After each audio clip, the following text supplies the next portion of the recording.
Now, the federal government estimates that renewables already generate about 40% of the energy used by our two largest grid, with scope, of course, to grow further. But a new report suggests that Australia needs to build renewable electricity generators 6 times faster than the current rate if we're to meet both growing demand and climate goals. Andrew Hudson is the Chief Executive of the independent think tank, the Centre for Policy Development, and he joins us here on the couch. Welcome to the program. Hi. Hi there, how are you? Good. Very well. So put this in context for us, because I think it was quite confusing for a lot of people. We know the transition's happening.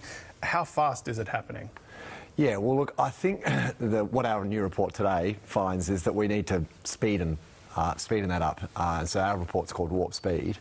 And I think the most important thing really is, why do we need to go faster, right? And so we're saying there are 3 main reasons. The first is cost of living. We know that renewables, solar and wind with batteries are cheaper. And that's going to bring bills down. And we're seeing for the first time this month that the bills are going down, electricity bills by 10% for consumers, 20% for industry.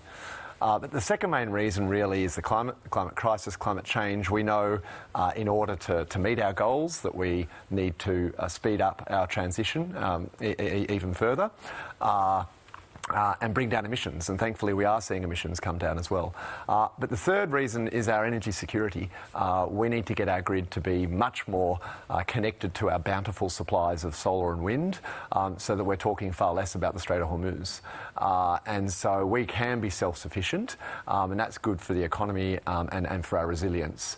So they're really kind of the 3 main reasons in our report today that we're saying we need to speed up the transition to renewables.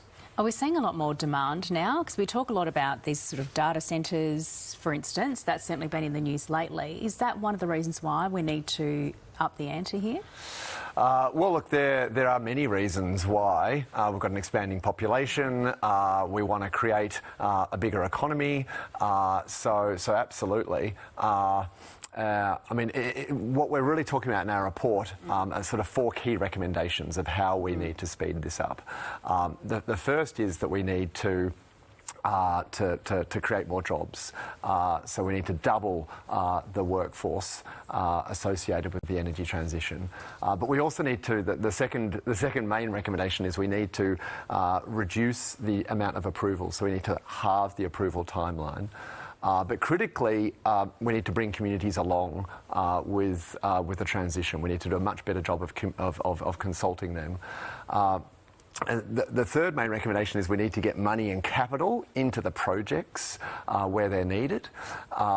And the fourth is securing the supply of products and those sorts of things. But critically, this isn't a smorgasbord. We can't pick and choose. To achieve that warp speed, we really need to do all of them together, and that's why we're recommending that the Prime Minister and the Premiers make it a national cabinet priority so that we can really get that warp speed renewable growth going. You spoke about some of the positives in this space as you see them, batteries being one of them. Of course, that rollout has gone better than expected. We were looking at a lot of guilty-looking power lines there out in the open wilds of Australia as well. That's really been the contentious issue at the moment, approval for power lines, connecting the grid all up. How do you win people over who just do not want these big projects in their own backyard? Yeah, look, I think, and that's sort of what we were touching on earlier, right? But I think social licence, that's kind of what we call it, is something we need to do a much better job of in Australia. We need to be consulting communities, and I think this is a really bipartisan issue, right? I think all political parties agree on this. We need to be providing greater incentives to those communities, and we need to be ensuring that the benefits of the transition flow to those communities. So that's a really critical part of the puzzle. But I do think, as you say, just looking at that context, there's a lot of good news here as well. You know, batteries went up 200% last year. Emissions are going down. We saw in the first quarter of this year that renewables were actually 50% of the East Coast grid and providing more electricity than fossil fuels. So there's some really great benefits to build on, but I agree that bringing communities along is a really essential point. Andrew, you said a lot of things need to change. You can't really change just one thing in isolation. It's got to be the whole smorgasbord, as you said. But who's going to pay for all this?